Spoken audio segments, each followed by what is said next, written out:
첫 번째로는 안성재 셰프님이고요. 그리고 제가 흑백 요리사에 나갔을 때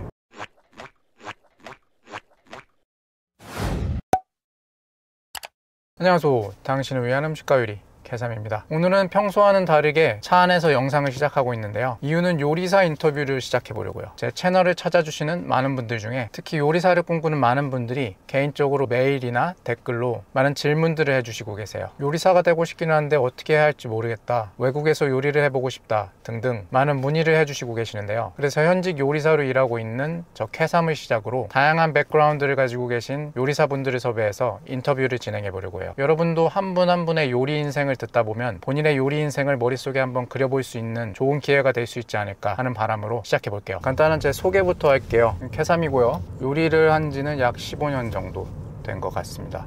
현재 한국에서 셰프로 활동하고 있고요. 요즘에 주로 다루고 있는 음식들은 프렌치 쿠진을 베이스로 한 음식들 많이 다루고 있는 것 같아요. 그리고 학교는 캐나다 토론토에 있는 조지 브라운 대학을 나왔고요. 거기에서 컬리너리 매니지먼트 과를 졸업했습니다. 오래전 일이죠. 벌써 요리사를 꿈꾸게 된 계기를 말씀드리면 예전에 거의 16년, 17년 전이었던 것 같아요. 제가 20대 초반 때 호주의 워킹 홀리데이로 거기에서 홈스테이에서 지냈었는데, 홈스테이 맘이 이탈리아 분이셨는데 이탈리안 가정식들, 파스타부터 피자, 여러 가지 음식들을 많이 해주셨거든요. 정말 맛있었는데 에스프레소도 직접 내려주시고, 그러면서 항상 옆에 붙어서 노트로 레시피도 적어보고 같이 만들어 보기도 하고, 그리고 항상 같이 음식을 먹으면은 아무리 제가 돈을 내고 홈스테이에 머문다고 하더라도 저는 그때만큼은 가족이라고 생각했기 때문에 설거지는 제가 항상 맡아서 했던 것 같아요. 그리고 장 보러 가신다 그러면은 꼭 같이 가자 그래서 장 보는 것도 같이 해보고, 그전에는 제가 요리라는 걸 해본 적이 없는데 그 홈스테이 맘이랑 이런저런 요리도 많이 해보고 배우고 한 이후에, 그래서 그 배웠던 요리들을 친하게 지냈던 프랑스 친구, 오스트레일리아 친구, 한국인 친구들, 여러 문화권의 친구들과 파티를 많이 했었는데 그 친구들에게 배웠던 요리를 해주고 또 맛있게 먹는 모습을 보니까 이 요리사라는 직업에 대해서 진지하게 생각을 하게 되었고, 그게 계기가 되었던 것 같아요. 요리사가 되기 위해서 처음 한 일, 질문에 답을 해드리면, 호주에서 요리사라는 직업에 대해서 매력을 느끼고 한국으로 돌아오자마자 제가 할 수 있었던 거는 많지 않았던 것 같아요. 그때 당시에 유튜브가 활성화되어 있던 것도 아니고, 물론 인터넷은 있었지만, 그래서 처음 해볼 수 있는 거는 자격증 취득하는 거였어요. 그래서 자격증을 한식 자격증, 양식 자격증 두 가지 모두 취득을 하게 되면서 칼질은 이렇게 하는 거구나, 요리는 이런 거구나, 위생은 이런 거구나 알 수 있었던 것 같아요. 그리고 아무래도 제가 요리사를 직업으로 갖고 계시는 분을 알지는 못했기 때문에 유학원이라던가 그런 곳에 문의를 해서 학교도 알아봤던 것 같아요. 알아낼 수 있는 것들을 총동원해서 요리사란 무엇인가에 대한 것들을 공부했던 것 같아요. 조리사 자격증이 있다면 취업이나 요리 생활에 도움이 되었는지에 대한 질문에 답을 하면 저는 도움이 많이 되었고요.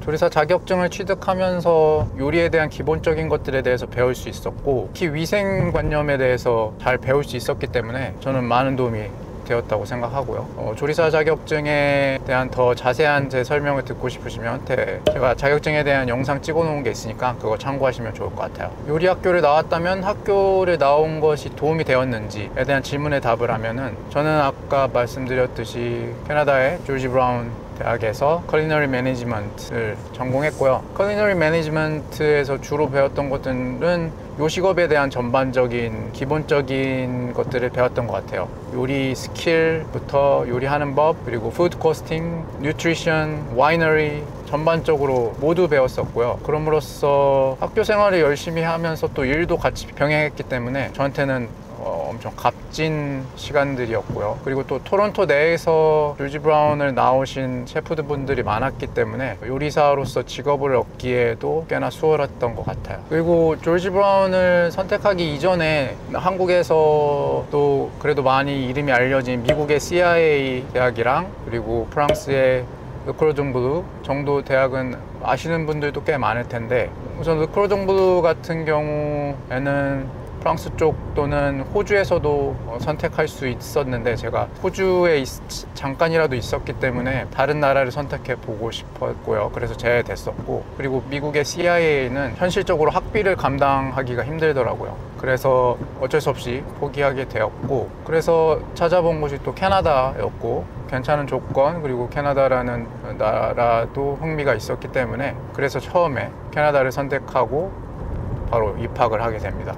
처음에 주방에 들어갔을 때 느낌과 일화에 대한 질문에 답을 하면, 제가 처음에 들어간 주방은 대학을 다니면서 학교 끝나자마자 갔었던 일식집이었고요. 일식집이었는데 아무래도 제가 요리에 대한 경험이 많지 않다 보니까 우선 디시워싱부터 시작을 했어요. 단순한 그냥 설거지 작업이 아니라 접시들이 어떻게 기본적인 세니타이징부터 3단계에 걸쳐서 접시들을 닦아내고 기계에 돌아가고, 그리고 그것이 순환이 돼서 다시 음식을 담고 고객에게 돌아가야 되기 때문에 그런 순환에 대해서 배울 수 있었고, 또 디시워싱을 하면서 주방 보조도 함께 했었기 때문에 칼질이라던가 튀김 그런 것들을 해볼 수 있는 기회여서 너무 좋았고요. 느낀 점은 역시 쉬운 일은 없구나 뼈저리게 느꼈었고, 또 일화로는 제가 거기에서 처음으로 주방 일을 하면서 일식 셰프님께서는 동양인 분이 아니셨고 약간 아랍 쪽 분이셨거든요. 근데 일식을 되게 잘 하셨고, 특히 그 가니쉬를 엄청 예쁘게 만드셨어요. 제가 눈여겨봤던 게 레몬을 너무 이쁘게 잘라서 접시에 담으셨는데, 제가 어느 날 이거 어떻게 이렇게 만드는 거냐고, 너무 이쁘다고 알려줄 수 있냐 물어봤더니 그분만의 자존심이셨는지는 모르겠지만 안 알려주시더라고요. 그래서 이런 경우도 있구나. 근데 저는 너무 배우고 싶은 스킬이어서 손님상에 나가고 다시 디시워싱 쪽으로 왔을 때 그 가니쉬는 남아있잖아요. 그래서 그게 쓰레기통으로 버려졌는데 나중에 몰래 그거를 취득을 해서 랩으로 칭칭 감아서 집에 가져간 다음에 어떻게 만들었는지 연구를 했어요. 그래서 알아냈습니다. 결국에는 어떻게 만드는지. 그래서 그 스킬은 정말 저에게 좋은 스킬이었고요. 그리고 또 학교에 가서도 그 스킬을 써먹었더니 교수님들도 되게 좋아해 주시고 그랬던 일화가 있네요. 요리사가 된 후 1년, 3년, 5년, 10년이 지났을 때 든 생각에 대한 질문에 답을 하면, 우선 요리사가 된 이후 1년이 된 시점에서는 정말 쉽지 않구나, 선택 잘한 거겠지 라는 생각도 있었고, 또 이거 배울 것 투성이다, 배우고 싶은 열망으로 가득 찼어요. 이거 배웠으니까 저거도 배우고 싶고 그랬던 기억이 있고요. 그리고 요리사가 되었을 때 3년이 지났을 때 또 여전히 아직도 부족해, 지금까지 배운 것들 알겠는데 내 옆에 동료가 하는 이런 것들 해보고 싶어, 저 동료가 하는 이것들 해보고 싶어, 저 친구는 펜을 너무 잘 다루네, 저 친구는 나이프 스킬이 너무 좋네, 이런 것들에 대해서 생각하게 되고 계속 배웠던 것 같아요. 그리고 요리사가 된 후 5년이 된 시점, 그때 5년이 된 시점에서는 아무래도 결코 5년이라는 시간이 짧은 시간은 아니잖아요. 그때 당시에는 뭐 주임 정도로 일을 했을 수도 있는데, 셰프 데 파티죠, CDP. 이제 막 시작한 느낌이었어요. 이 주방이라는 것들이 이런 거구나, 어떻게 일해야 되는구나, 어떻게 서포트 해야 되는구나, 어떻게 팀원들과 일해야 되는구나 정도를 알고 있었음에도 불구하고 아직도 너무 목말랐고요. 지속적으로 다른 스테이션이나 다른 레스토랑 기웃거리면서 또 스타지도 가면서 계속 배웠던 것 같아요. 요리사가 된 지 10년이 된 시점에서는, 10년이라는 시간은 어떤 사람은 그러잖아요. 한 사람이 한 업종에 10년을 버티면 전문가 정도의 수준이 도달할 수 있다, 그렇게 들은 적이 있었던 것 같은데, 저는 제가 전문가라고 절대 생각하지 못했고요. 너무나도 부족하다고 생각했기 때문에 계속 배워라는 생각밖에 없었던 것 같아요. 요리사를 하기 잘했다고 생각이 들 때 라는 질문에 답을 하면, 그냥 저는 솔직히 매 순간인 것 같아요. 출근할 때, 퇴근할 때, 물론 힘은 들지만 이거 아니면 내가 뭘 하나, 이거보다 내가 잘할 수 있는 게 있을까, 그런 생각하는 것 같아요. 그리고 주방에서 너무너무 바쁠 때 팀원들이랑 손발이 척척 맞아떨어져서 서비스가 훌륭하게 딱 끝났을 때 그 희열은 말로 표현할 수 없는 그런 감정인 것 같아요. 요리사를 그만두고 싶다는 생각이 들 때 라는 질문에 답을 해보면, 왜 없겠습니까? 분명히 그만둬? 뭐 이런 생각 충분히 했던 적이 있는 것 같고, 물론 뭐 여러 가지 에피소드들이 있으면서 그런 생각을 했겠지만, 예전에 잠깐 캐나다에 있다가 한국으로 돌아왔을 때 다른 직업도 한번 가져볼 수 있지 않을까라는 생각에 대한항공 플라이트 어텐던트 준비도 해본 적이 있습니다. 예. 실제로 면접도 봤고요.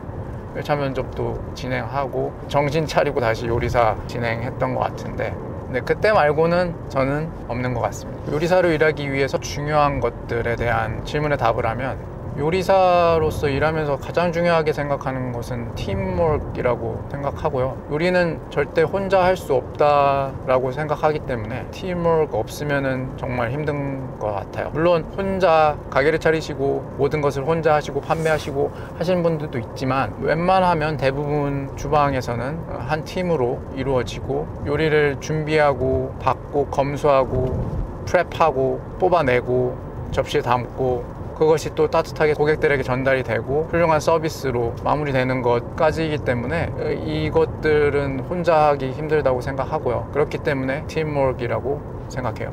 주방에서 배운 가장 중요한 인생 교훈, 주방에서는 절대 입으로만 일하면 안 된다, 행동으로 일해야 된다 인 것 같아요.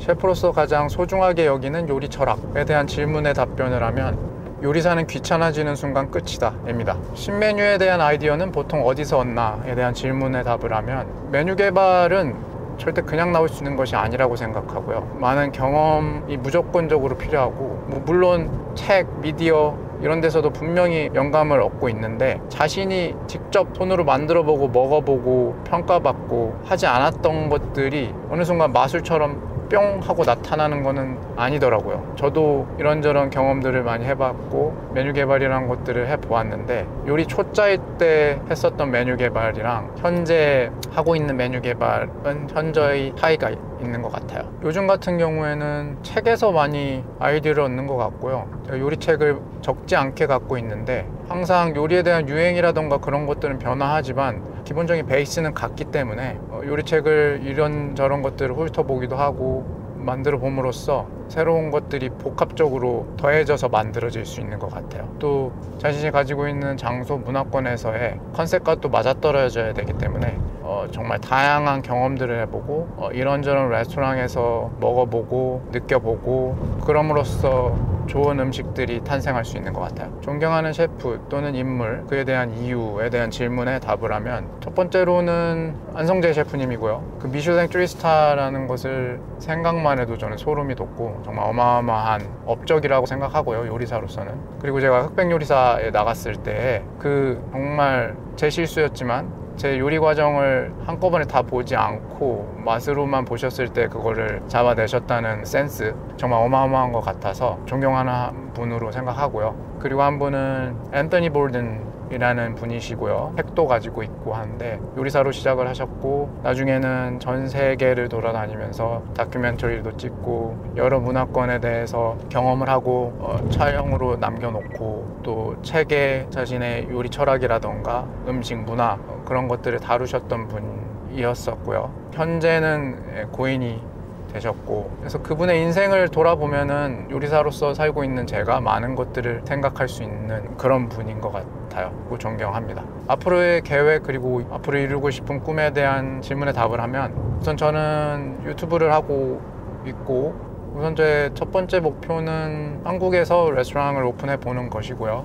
항상 부족하다고 생각하기 때문에 현재도 진행형으로 준비 중에 있고 배우고 있고, 그럼으로써 얻을 수 있는 것들이 많다고 생각하기 때문에 그래도 머지않은 시간 내에 오픈을 해서 여러분 찾아봤으면 좋겠고요. 현재 하고 있는 유튜브도 차근차근 성장해서 저도 실버 버튼을 한번 받아볼 수 있는 영광을 누렸으면 좋겠고요. 그리고 제 최종 꿈이 요리 학교를 세워보는 것인데, 그렇기 때문에 제가 유튜브를 했던 이유 중 하나이기도 하고요. 실질적으로 바로 학교를 만들 수는 없지만 유튜브라는 매체를 통해서 제가 알고 있는 요리에 대한 철학, 요리 스킬, 요리 이야기들을 담아낼 수 있으면 좋지 않을까라는 생각에 유튜브를 시작했기 때문에 나중에는 잘 성장해서 요리 학교를 잘 세워봤으면 좋겠습니다. 그리고 요리사를 꿈꾸는 분들에게 조언은, 제가 개인적으로 셰프로 생활하면서 주방에서 느낀 점은 주방에서의 하루 일과 중 약 50% 정도는 다 청소고요. 정리, 청소 그런 것들이고 약 30% 정도는 음식을 하기 위해서 준비하는 프랩 과정, 뭐 재료들을 손질하고 자르고 검수하고 그런 것들이 이루어지고, 그리고 약 나머지 20% 정도가 실제로 요리를 하고 서비스 되어지고 그 음식이 고객들에게 나아가는 과정이거든요. 그래서 아직 요리를 시작하시지 않은 분들이 너무 미디어에 있는 그런 화려한 점들만 보고 요리사를 선택하시는 일이 없었으면 좋겠어요. 현실도 충분히 생각해 보시고, 모든 일이 어렵겠지만 요리사로 일했을 때 멋있는 점보다는 그렇게 지루하고 힘든 점들도 많다는 거 생각해 보시고 진로 잘 정하셨으면 좋겠습니다. 그리고 주저하지 마시고 일단 행동으로 옮겨서 한번 실행해 보시고요. 후회도 해본 후에 하는 것이 좋다고 생각합니다. 캐삼 인터뷰는 여기까지였고요. 다음에는 어떤 분과 요리 인생에 대한 이야기를 나눠볼지 기대해 주시고 곧 다음 영상에서 또 봐요.